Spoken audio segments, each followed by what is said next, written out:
Set Phasers, a highly illogical Star Trek podcast.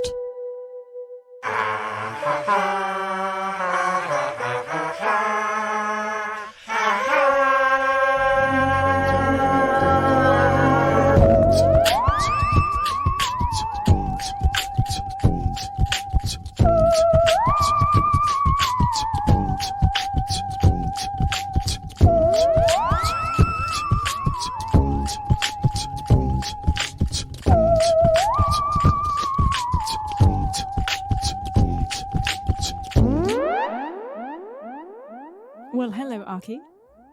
Well, hello, Stevie. Welcome to a very special episode of Set Phasers, a highly illogical Star Trek podcast. We are so excited. We haven't live streamed properly since, pandemic stuff, because people got busy. It's true. My voice just cracked. That's how excited I am. And we are, not only is it special because we are live streaming and we're doing this on behalf of the Muse and Literary Arts Centre, we are so excited because there's new Trek. New Trek. There is new Trek. New Trek. Yes. Okay. So just start. Listen, you're watching / listening to Set Phasers, a highly logical Star Trek podcast where we talk about Star Trek, especially shows that are basically on right now. We kind of review the shows, talk about them, chat about them, do a lot of silly antics. Today's podcast stardate is stardate 311510.25, and we're talking about Strange New Worlds premiere, season 1, episode 1, Strange New Worlds. Gosh, I don't even know where to begin. At the beginning. It's a very good place to start. At the beginning. Now that is something of an Easter egg. Huh? We can come back to that later. Oh gosh, we're gonna have an Easter update later. Yes. Well, okay. Should we get out of the way? We talk about a Patreon. Yes. If you are just joining us for the first time, we do have a Patreon. If you are a nerd such as ourselves, you love the Star Trek universe, you can join us on our continuing mission where we boldly go to new Treks and we recap them. We have fun together. We watch Star Trek together. We have Zoom hangs. We have a little community of Star Trek people. And if you would like to be part of that and join us, you can, of course, do that by going to patreon.com/setphasers to just hang out and have some fun with other nerds like us. Indeed. A community of nerds with their eyes to the stars. I guess we should just run down this episode. Well, we start with the rundown. This is for people who may not know what we do. And we're just going to talk about what happened in this episode before we talk about what happened in this episode. It's time to run it down. Can you run it down for me? Tell me what just happened. Can you run it down for me?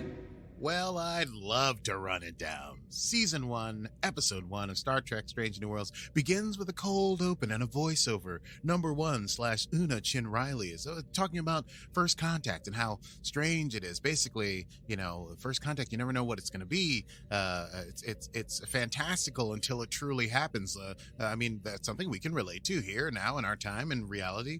She says, quote, "First contact is just a dream until one day it isn't." And as she's talking about this, we see a space ops center somewhere. There's humanoid aliens, but they're not humans. And there's alarms. Looks like a red alert kind of thing. And I thought at first we were on a ship, but we're not, because it's not Federation people. It's people from a planet we'll find out about later. Anyway, someone comes in who's in charge and is like, "What have we got?" And they're like, "There's an unidentified object from outside of our world." And it is revealed to us that unidentified object is a Federation starship. Cut to... I did it. Cut to... I just need a full night's sleep to be able to do that gasping thing. Bear Creek, Montana. A snowy scape. Stately home of Captain Christopher Pike. He's making pancakes. He's making coffee. He's making breakfast. He's watching The Day the Earth Stood Still on his flat screen TV. Okay, Christopher. There's a woman in bed. Finds the other side empty. This is Captain Battelle. I guess Pike and Battelle are something of an item when they both have downtime. Two captains. They actually greet each other when she comes downstairs and sees that he's watching The Day the Earth Stood Still as Captain Battelle, Captain Pike, breakfast? I'd love to. Pike, we see, is not his usual clean-cut self. He is wild-haired and bushy-bearded and looks like he's definitely off the clock, maybe completely off everything, off the grid, the whole nine. Hopefully not off showers. Yeah, we don't. Yeah, good question. Seems like he's mostly making breakfast, watching old movies, and riding horses. Patel asks, so you haven't decided yet, I guess, upon seeing his appearance. And he's like, what? I got a whole week till Enterprise is out of space dock to decide if I want to deal with that. And that's like been ages. So I guess we see that Pike doesn't know if he wants to go back to space. The quintessential Star Trek beginning where there's someone's like, I don't know if I can do it again. Get on the old spaceship and go to space. There's a million ways to die out there. Patel asks about his hesitancy, and he's like, I can't tell you about it. It's classified. She says she has higher security clearance than him, which I found interesting. Maybe that will lead to some interesting things down the line. But he says, for this, you don't. Because as we know, viewers who have watched all the franchises, that whole situation at the end of Discovery Season 2, where Discovery had to fight a supercomputer that had come alive and wanted to take over the universe. And in order to do that, they had to travel back in time. So Michael got into the Red Angel suit and took the whole ship 1,000 years into the future. Don't worry about it. You know. Pike's communicator is going off periodically. And Patel's like, are you going to answer that? And he's like, absolutely not. He says, when are you leaving? She says, I ship out at 6 a.m. tomorrow morning. I won't be back for a month. And he says, hey, well, give me a call when you return or whatever. Like, maybe we can hang out. I might still be here. I might not get on the ship. And she's like, oh, okay, that would be nice. But I hope that's not the case. And then she bounces. And his comm goes off again. He looks at it, continues eating his pancakes. We flash to Pike riding his horse through the heavy snow, enjoying his rustic mountaineering lifestyle. I guess he just rides his horse in the snow for fun or whatever to clear his thoughts. But the horse is spooked by a loud noise and a shadow up above, and it's a descending spacecraft. And who should we see but Admiral Robert April? Yeah, I looked up his whole name. He was Pike's captain before. I think he previously captained the Enterprise, and Pike was his number one. And he says, Pike, you've been ignoring your comm. And Pike's like, I don't want to know. He's like, I had a mission for you. And Pike's like, no, I don't want to do a mission. I just want to wear my beard and ride my horse. And he's like, no, you don't understand. Una, your number one, has gone missing. They went on a routine first contact mission and they haven't returned. They don't handle downtime well. Reminds me of a number one I used to have. Winkety wink, wink, wink. And he says, listen, I'm pulling Enterprise out of space dock early. We won't run some of those, like the secondary backup automation protocols. And he wants Pike. Pike is like, you should go without me. You don't want me aboard that ship. And Admiral April's like, you have us confused. I want you on that ship. And also, it's not a request, it's an order. So get out there. We flash now to Spock. Spock at a beautiful restaurant, clearly on the planet of Vulcan, sitting across from a beautiful woman by the name of T'Pring, his betrothed. Bit of an awkward conversation as Spock is wondering why. He's like, I've been asking you a bunch of questions. You haven't asked me anything. Why are we here? You're wearing the courtship colors and you took us to a restaurant and this is the anniversary of our betrothal, but what's the whole deal? And she's like, oh, I've asked you a bunch of questions about like life and stuff and someone's band or whatever, lute playing. And he's like, well, but, and then she's like, I gotcha. And she takes out a little necklace thing. And she's like, hey, let's get married. Let's go crazy and get married. And Spock's like, I was hoping, I thought you never asked, which I guess was the point. She's like, yeah, let's get married. And then instead of answering as a Vulcan would, being like, oh yes, that sounds like a wonderful idea to bring, they kiss right over the table on top of their food, which immediately one of the waitstaff comes over and says, please do not do that here. This is Vulcan. And Spock looks over at T'Pring and says, sounds like a brilliant idea. Anyway, they retire to someplace more private. Maybe Spock's apartment. It's got a very nice view, Spock. Very, very hip little apartment of like Vulcan oceans or something. And they're about to, do a little, I don't know what you call it, get their ponfar on, if you catch my drift. And just as they're about to make the music with their mouths, God, so many euphemisms, Spock's comm goes off. And unlike Pike, he immediately is like, I've got to answer this. He goes off. He answers it. It's Pike telling him the whole situation. He noticed Spock is shirtless. And Pike says, whoa, I notice you're in a state of, nudity. So he's like, yeah, don't worry about it. It's fine. I'll meet you on the ship. I'm sure T'Pring will understand. then he signs off, and T'Pring's like, that should have been a question. You should have asked me if I would understand. And he's like, oh, well, I made an oath. And she's like, well, oath, whatever. They have a whole thing. And she says, listen, Spock, I'm not going to chase you across the galaxy, so you better be back. You understand? And Spock's like, you were going to have to chase me to, whatever. This is like Vulcans talking dirty. Anyway, Pike goes to the Enterprise. He's on the shuttlecraft Stamets. He meets up with Spock, finds out about the crew. They weren't able to get their full rotations in, but they've got enough of a crew to go on this mission. Spock mentions that he's still a bit, every time he returns to space, get a little bit messed up about the fact that Michael, who was his adoptive sister, is in the future and he'll never see her again. And then he mentions that the new security chief has been chosen as the first officer, which Pike is a little surprised by because he thought Spock would be number one. But hey, Spock's like, listen, they wanted me in science and you know how I do. They get to the bridge and we meet some of the crew. We meet La'an Noonyan Singh, the aforementioned first officer / acting security chief. We meet Lieutenant Erica Ortegas, who's at the helm. We meet Lieutenant Jenna Mitchell, who's at operations. And we meet the prodigy, Cadet Nyota Uhura, who is at communications. Oh, getting tingles of the original series. Da, da, da, da, da, da, da. And anyway, they hit it. They go to warp. They're headed to Kylie 279 to try and find out what went wrong with this first contact and rescue their people if they can. And Pike's like, this is not anyone's last mission. There will be no death. We're going to keep this peaceful. And then he excuses himself. He goes to his quarters and Spock comes to check in on him, and he's there drinking his Saurian brandy. And he and Spock talk about how, again, some throwback to Discovery Season 2 when they were on the planet of Boreth. He got close to some sort of time crystal magic stuff, and he saw his own death. And it's a pretty hideous sort of radiation melty face death. And he's like, it's the end of my life, and it's making me feel weird, and I don't know if I'm second guessing myself. And Spock's like, is it soon? And he's like, it's like a decade away, but is that soon? I don't know.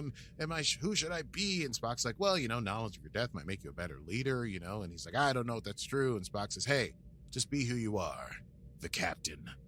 And at that moment, they come out of warp, arrive at Kylie 279. They see the ship that number one Una. Oh yeah, that's kind of a dope MC name for Una Chin Riley. I'm the number one Una, and I'm here to say my ship, the USS Archer, is stuck in Shuttle Bay, and it's here to play. Yes. The ship has no life signs, but also no bodies, and there are only 3 people on it: Una and 2 officers whose names I wrote down, Lieutenant Key and Ensign Haddad, in case that becomes important in the future. They do find a warp signature on the planet, which would have made them maybe want to make first contact, but it's shielded. And also there's no subspace chatter in the area. It's a little bit anachronistic. And also they see that there's a weird signal variance on this warp. And also Ortega's like, you got to raise the shields. And just as they do that, plasma torpedoes come up from the surface and they hit the ship. It causes minimal damage, but now everyone's a little bit on edge. And then Spock turns around and in his normal Vulcan way says, I suggest we go to red alert, because having analyzed the variance, it's not a warp drive. It's a warp bomb.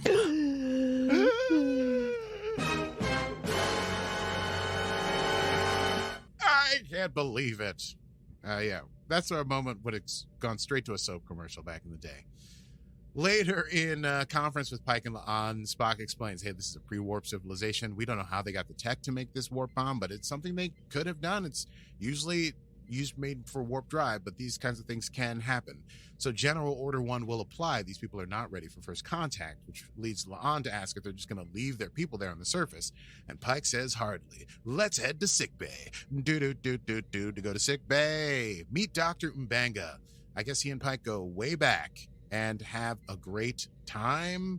They hug, and we also meet Nurse Christine Chappell, who is a civilian from the Stanford Morehouse Epigenetic Project.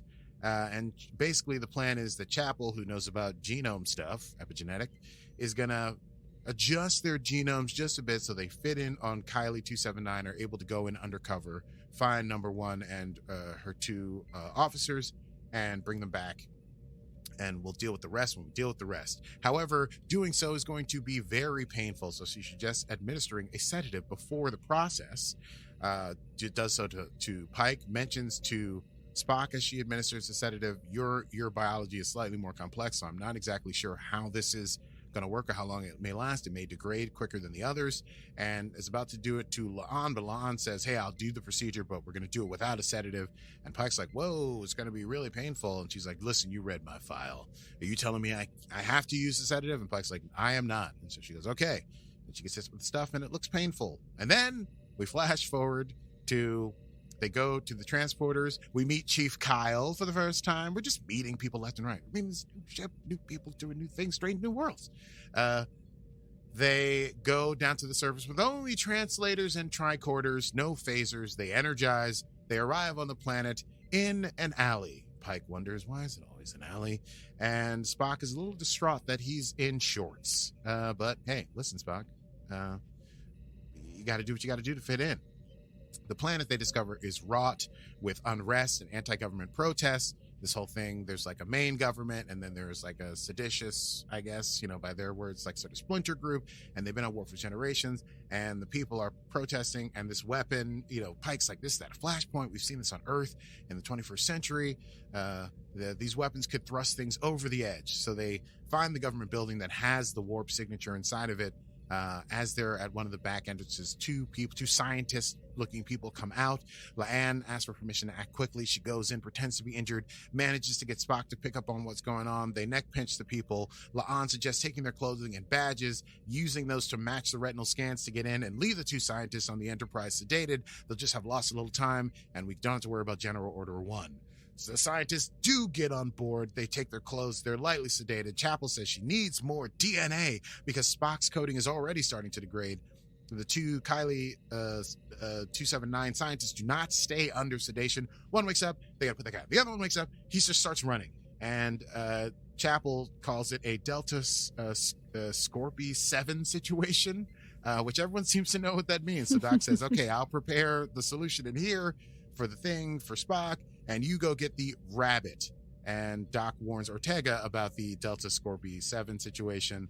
Ortega grumbles that these things always happen when she's got the con.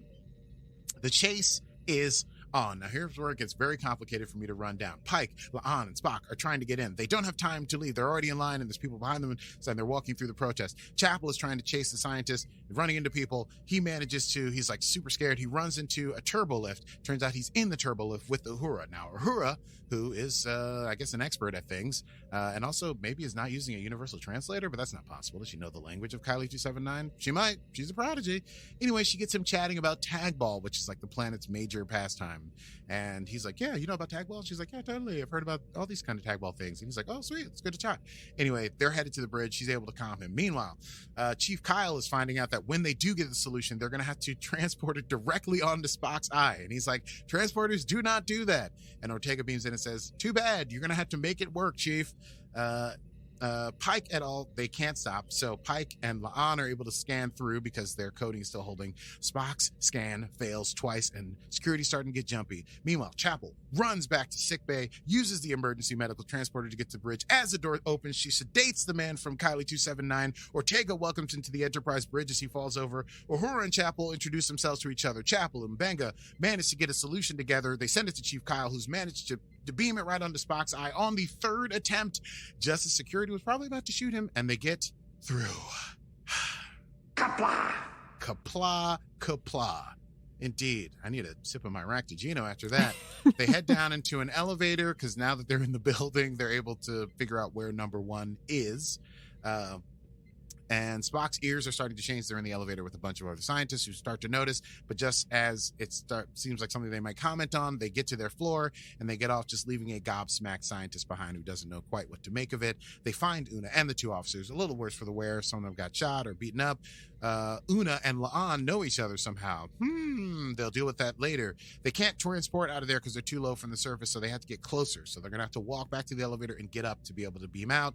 The way is clear, Spock mentions, and La'an's like, why would you jinx it? And Spock's like, it's very unlikely that the way would be clear. Just as he says that, they are confronted by several personnel coming off an elevator, and Spock's transformation is degrading to the utmost. He mentions to the captain, the pain is becoming unbearable as the two forces meet, sort of all flummoxed as to what to do. Spock stands out front, covers his ears, screams in pain, and then reveals himself to be an alien and not one of the Kylie 279 residents, and a fight ensues. The Enterprise crew is able to subdue all the personnel, and they get on the elevator, and then Pike asks Una, how did this all happen? And Una says it's classified, and Pike says, doesn't matter, let's figure it out. And Una explains that this place is only 1 light year out from the 0 point. What's the 0 point, you ask? Well, I mentioned it earlier when I talked about Discovery.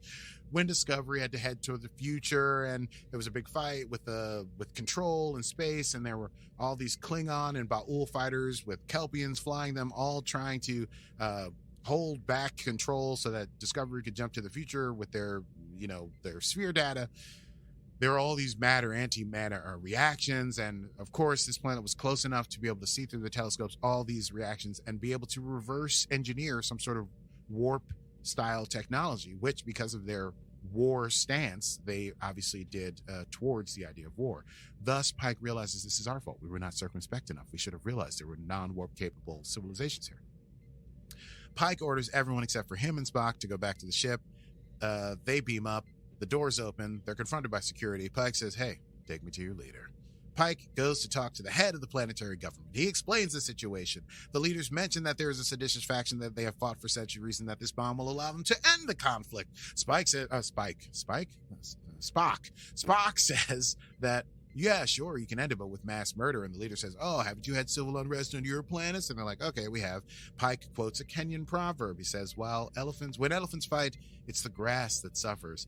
That lasting peace will not be found through violence and murder. But the leader dismisses them, saying proverbs are great, but what we need is a big stick.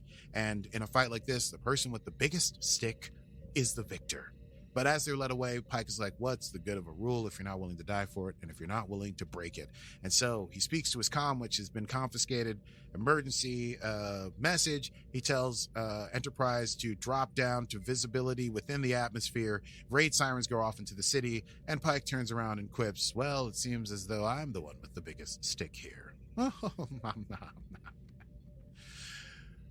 This gets the factions at least in the same room talking, but it is argumentative. Meanwhile, back on the Enterprise, we get La'an's backstory. Her ship, the SS Puget Sound, was the ones who made first contact with the Gorn, but by first contact we mean they were attacked, kidnapped, brought back to a nursery planet where heinous acts were done upon them. They were eaten alive, they were cut open and used as breeding sacks for their young. And La'an was different. She mentions that she remembers her father saying, not believing you're going to die is what gets you killed. And this gives Pike an idea, and also has ramifications back to the whole thing that Pike is dealing with his death in 10 years. Pike beams down to the planet. He shows the leaders, both from the seditious factions and the main faction, this is what Earth was like. It was great. And then this thing happened when we blew up half the Earth and killed 60,000 species or something. And everything got out of hand. And it was bad. And so you guys could do that right now. You could destroy each other. And listen, hey, what are we going to do about it? Or, in contravention of General Order 1, I could welcome you into the Federation, even though you're probably a couple centuries away from being ready for it.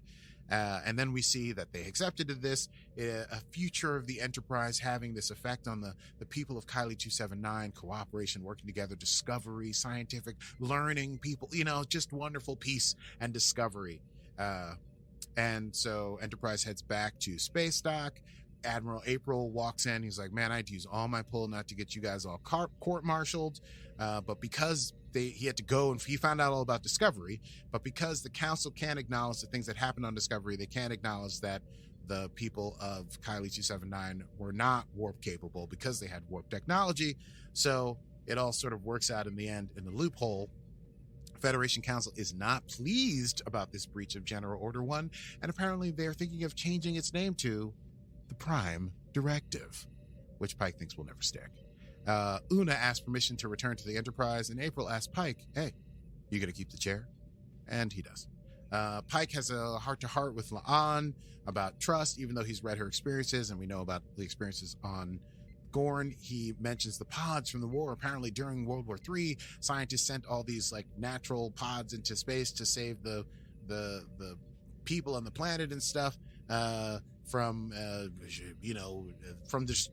fallout of the war. And by the time the war was over and they tried to move things back, the pods had grown so much that there was no space for them. So they just made this huge, beautiful natural nursery in space. And Spike mentioned, Spike. Oh, God, this is going to happen so much. And Pike mentions Spike. That could be their new like couple thing. Yeah. That's their, when I ship for Pike and Spock, they'll be called Spike. That growth is possible even in space. And he also learns that it was Una that discovered La'an's space raft that the Gorn let her off in when Una was serving as an ensign on the USS Martin Luther King Jr. And that's the reason La'an joined Starfleet, because of Una. And so Pike formally offers her a position on the Enterprise as Chief of Security. The end, Pike's log, he mentions, hey, listen, space is space. I don't know if I belong here or whatever, but it's where I believe I should be, even with all the baggage I'm carrying, and I'm a lucky man to be the captain of the Enterprise. He returns to the bridge. The crew rotations are complete. There's a Kirk coming to the bridge. Turns out it's George Samuel Kirk. I made a note here. Mustache. He's going to be working under Spock.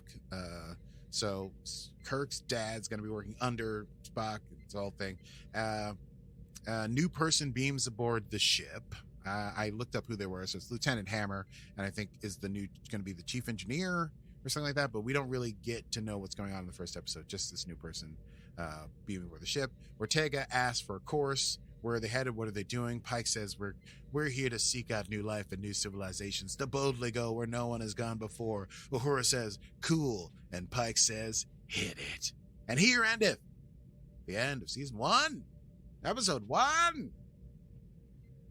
Star Trek, Strange New Worlds. Woo! You want to chat? Should we chat about that? I could not want to chat about that more. I say, darling, let's do a quick chat about that. Yes, let's do. Woohoo! Let's do.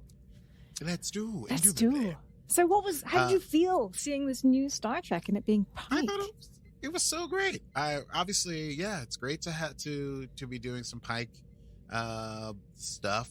Pike is like one of those characters that it's so interesting, that was like he's almost like, now forgive me for mentioning Star Wars, but he's almost like a Boba Fett character that's sort of like a throw off. Pike exists in the pilot of the original series, and there's one episode, and then he's gone, not to be mentioned ever again in the original series. But that was purely because they didn't like the actor as the captain.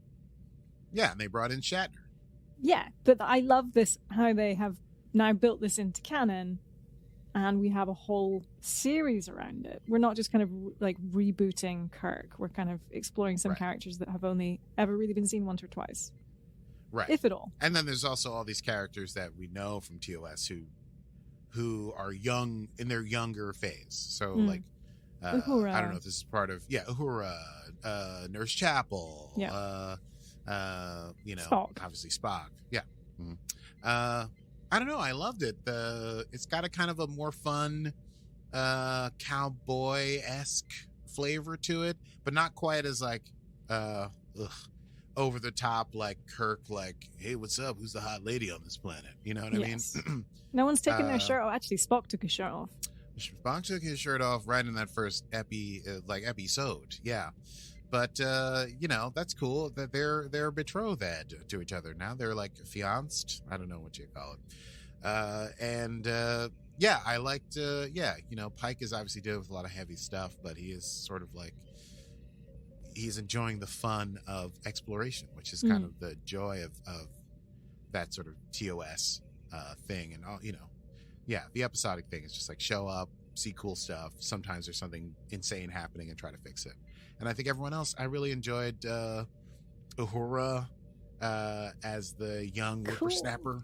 Yeah, cool. She's like talking about tag ball with the scientist from Kylie 279. Ortega's super awesome. And I love the Doctor and Nurse Chapel. Everyone seems like they're up for a really insane time. They're like out for adventure. You can see there's going to be clear character development. We've got La'an Noonien Singh. Yes, Leon Noonien Singh, which is like, whoa, what's the backstory there? And some sort of relation. Family. And, yeah, for sure. Khan! La'an! Yeah. Who knows? Interesting. I had a question about that. So when she communicated back to the bridge at one point, she goes La'an to bridge.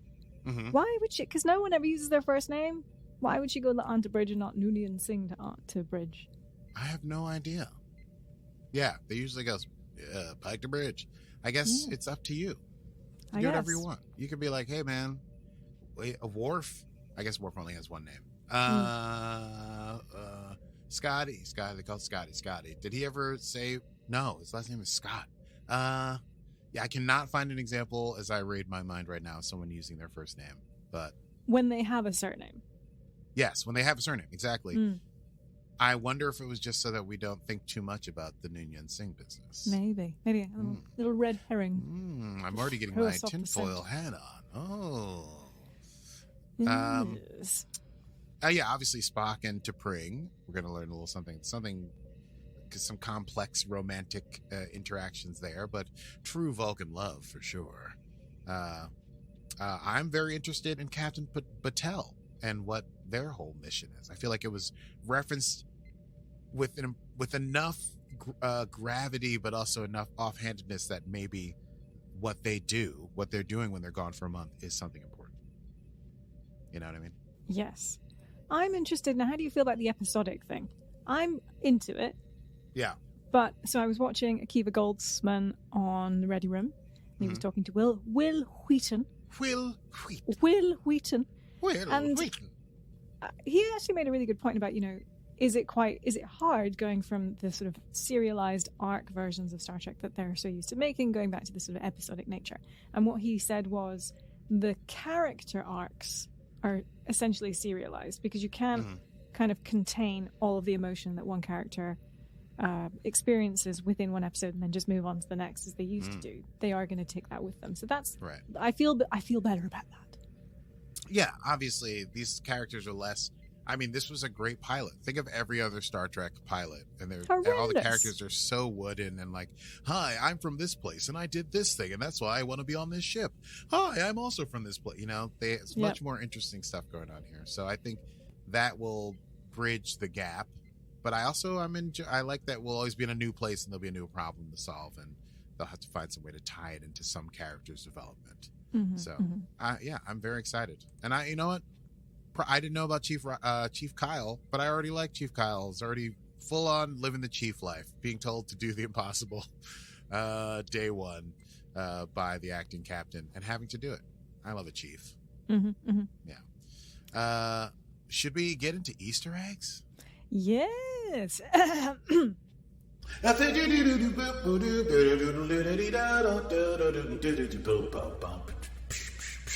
Hello, ladies and gentlemen. As always, we go straight to the Easter egg desk with Stevie. Stevie. Well, hi there, Aki. How you doing? Happy to be here. Happy to be here, as always. I am coming to you live from the set of Strange New Worlds, and I can tell you, it is chock full of the eggs of Easter variety. Yes. Yes. The eggs of Easter variety. I was going back. Tell me more. So you may remember at the beginning of our live stream, you said something, and I said, "Let's start at the very beginning. Very good place to start." Yes. Deep cut. That was a quote from The Sound of Music. Who directed The Sound of Music? It was Robert Wise. Who directed When the Earth Stood Still, or The Day the Earth Stood Still? It was Robert Wise. Wow, very nice. Wait, what? Did you have that set up? No, I didn't. You just did it, and then I know that movie so well. I quoted My stars. I know The Day the Earth Stood Still. I didn't know that Robert Wise directed The Sound of Music, but very good place to start. Is that the beginning? Indeed. Quite fun. And in fact, he was also, and the reason that this is extra deep cut, Robert Wise was the director of Star Trek The Motion Picture in 1979. Which is recently got revamped or something and is now available to watch, right? Like Yes. the director's cut. Director's cut with Akiva Goldsman and possibly Alex Kurtzman. I take that back. Hang on. It was Alex Kurtzman, I think, is certainly on there. Okay, awesome. Okay. So yes, that is one. We move on to not answering one's communicator. Yeah. Pike ignoring his communicator and then getting directly confronted by a Starfleet officer, Admiral April. Yes. Seems to reference Star Trek V, The Final Frontier. In that film, Kirk straight up doesn't take his communicator with him on a camping trip, resulting in Uhura flying a shuttle down to Yosemite National Park to pick him up, including Spock and Bones as well. So I forgot that. Yeah, that's the beginning of yes. Mm-hmm. And the biggest Easter egg of all, of course, which this episode really revolves around, is the Prime Directive. Indeed. So Pike knows that he shouldn't interfere with the pre-warp culture. He's very aware of the fact that it directly violates General Order 1 and basically every rule of Starfleet. But when he learns that Starfleet's battle with Control in Season 2 of Star Trek Discovery led the Society to the brink of disaster, he has to take a stand. He steps up to do the right thing, fix his mistake, and because, as he says, any blood that's spilled will be on Starfleet's hands. Yes. So Admiral Robert April manages to get Pike and his command crew out of trouble with Starfleet Command and suggests that General Order 1 will soon be going by the new name, the Prime Directive. The Prime Directive. And there's so many Easter eggs here. I've handpicked about 5 or 6. These next ones are short. Robert April, the first captain of the USS Enterprise, NCC 1701, as you correctly pointed out. Yes. He's the first live-action actor to play Robert April, a Starfleet hero with an odd history of quasi-canonicity. I had to... Quasi-canonicity. Quasi-canonicity. Do I like that? I do. Robert April was one of Roddenberry's earliest ideas for a hero of Star Trek, which later became Pike and, of course, Kirk. Mm-hmm, mm-hmm. So wild. They've done some serious nerd stuff going on. Yeah. Everywhere. Some deep digging. Yes, this is great. Deep nerd shit. Spock's engagement. Yeah. Some fans might find Spock's engagement to T'Pring kind of a violation of canon, but the truth is, in several of the classic TOS writers, including Dorothy Fontana's novel Vulcan's Glory, created scenarios in which Spock and T'Pring met prior to the events of Amok Time. Yes. Strange New World takes place roughly 2258 or 2259, while the events of Amok Time, in which T'Pring conspires to have Spock fight Kirk to the death, happen in 2267, meaning that Spock and T'Pring have a very long engagement. Very long. Well, they're Vulcans. They live are to Vulcans. be They live billion for years old or whatever. Ages. And finally, shuttlecraft Stamets, as you correctly noted earlier. Pike is apparently flying aboard a shuttle called Stamets, clearly a reference to Paul Stamets. And the reason this is fun is because, as far as the vast majority of Starfleet is concerned, Paul Stamets died when Discovery exploded. Yes. So this shuttle was named in his honor, but of course, Pike knows that Stamets didn't really die. And as far as Pike knows, he's hopefully living a good life in the 32nd century, which is mostly true. Yeah. Oh, and that's interesting that you mentioned that because I think the cadet that's sort of like flying Pike up there says something about there she is, all scrubbed up and clean, and he goes like, if only it were that easy. He's on the Stamets, which is part of the whole thing that's classified. He's reading about, I think in that moment, he's reading about La'an's first contact with the Gorn. And he's contemplating go back. It's like everything. They're like, oh, so wonderful. The usual moment in all Star Trek when they show us the ship and we get all that ship porn stuff. And he's like, he's the only one that's like, whatever, just beam me up to the ship. I got stuff to do. So anyway, I thought that was cool. All right. Well, Aki, it's back to you in the studio. That is all from me here on the set of Strange New Worlds with our Easter eggs. Fantastic. Let's move on to Quotable Moments. Quotable Moments. You go first. Okay. I'm sure I will have small ones compared to you. There are a lot as well. Listen, I tried not to go over the top here this time. I thought I was doing pretty well.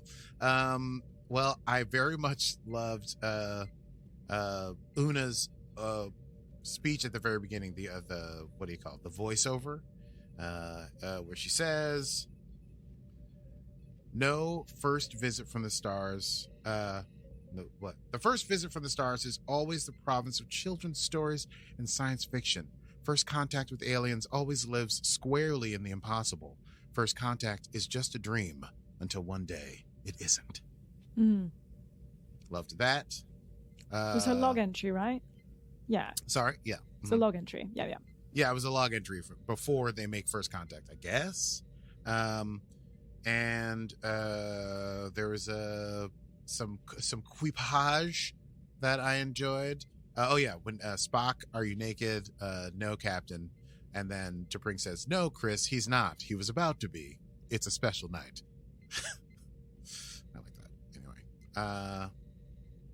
And finally, where is it? It's it's his little, I always I love the emotional stuff that happens. When Pike does his final captain's log before they go off, he says, "The dust in the sky is my hearth, but Enterprise is my home. We can move forward together knowing that whatever shadows we bring with us, they make the light all the brighter. I am a lucky man." Those are my very good quotable moments.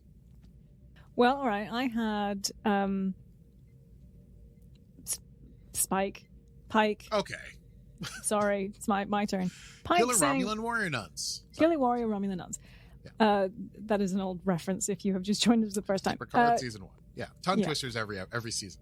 We try. Take me to your leader. Fun one. Oh, that was so good. Yeah. So clever. Well, not really that clever, but just it was well done. It didn't feel cheesy. It was perfect romp fun stuff. Yeah. Mm-hmm. There was some good leading. I loved him in a position of leader when he was talking to La'an and said, "There's more to serving Starfleet than just individual excellence." Oh, so true. That was so a true. fun one. And on a personal note, a mustachioed Lieutenant Samuel Kirk, by the way, brother of James T., who actually did play his brother just with a mustache on in some TOS episode, I believe. Okay. Samuel Kirk comes on board onto the bridge and he says, "Great to be here." And I was like, yeah. Hey, Augie, it's great to be here. Great to be here. As always. Great to be here. Samuel Kirk with his mustache. What a choice. That's it also feels mustache. like that's very throwback to the original series. Like everyone we've seen looks like futuristic in a way that we now know Star Trek tries to be. But the original series was so 60s, and this guy showing up with that mustache is that porn what stash. The heck. But yeah, it was still great. Still love it, and I look forward to the whole thing. Mm-hmm. I guess that's it. Oh, news! We have news. We do. We have some news. Are you ready for news? Hit us. Hit it. News from around the galaxy. Oh, I love a bit of news. It's that news. So we have Picard cast departures on today's news docket. Oh my! I know. Santiago Cabrera, who played Rios, we know as he stayed behind in the past, as we discussed last week. Alison Pill, who plays Jurati, has confirmed that she will not be in season 3, although Akiva Goldsman has hinted that she may be in the latest Ready Room interview with Will Wheaton that she may appear elsewhere in the Trekverse at some point. So, because she was so wonderful. Well, she's a Borg queen, so she could be in anywhere. 930 years in the future. Absolutely.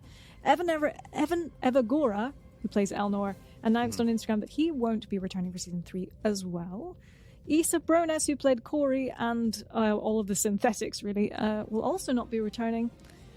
Orla Brady, who played Laris and Talon, yeah. Talon, thank you, has not confirmed, and in the Ready Room excerpt she said that the ending was designed to be ambiguous, so I don't think they've entirely decided whether she's coming back and whether she and Picard will be such together. a nice rom-com ending. I know. Well, I think it's so that, he is freed from his past and free to love anyway, so perhaps tinfoil time, perhaps Beverly Crusher, who's coming back in season 3, might be his new love. So much to talk about, so much to dream. Okay, sounds wonderful. And finally, less departures, but we do know that Jerry Ryan and Michelle Hurd will be back for season 3, so hurrah and phew for that. Yeah. And that's that's all from the news.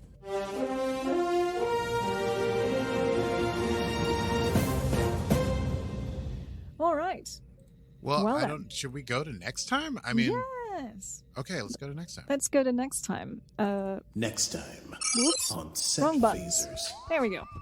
Oh, okay. Well, listen, it's been a blast. We've been live streaming for the Muse Writers Center Telethon, or Instant Internet-a-thon, and Forgive Local 757. So hopefully some people have enjoyed this, highly illogical, there's no other way to describe our program, show. And we're coming to the end of it. Are we going to do Q&A at the we should do the sign off and then Q&A? We'll do the sign off and then Q&A. So stay tuned for that if you are watching live with us. Okay. But don't forget to this donate. whole thing where I didn't know what was happening out. And flash to thank you so much for listening to our program. Yeah. If you enjoyed it, what's that? Donate to the Muse dash Yes. org. I think. Yes, I got that right. Oh yeah, that's gonna be my and I'm Okay. at the end of the. But don't You worry, do we're your doing a great job here. As always, our outro is going smashingly. You can get our podcast wherever you get your podcast. We put out new episodes every Monday as much as we can, and we hope that you enjoy. We've covered a bunch of stuff, so there's a bunch of back episodes to check out if you enjoyed this and this is your first episode. Huzzah! Well, until next time, I am Stevie Mans. And I'm donating to the Muse Writers Center telethon. And this has been Set Phaser's highly illogical Star Trek podcast. Yes, let's not forget our show, Archie. Computer! End program! Oh crap, I forgot to put this button. Our last words were, oh crap, I forgot to push the button.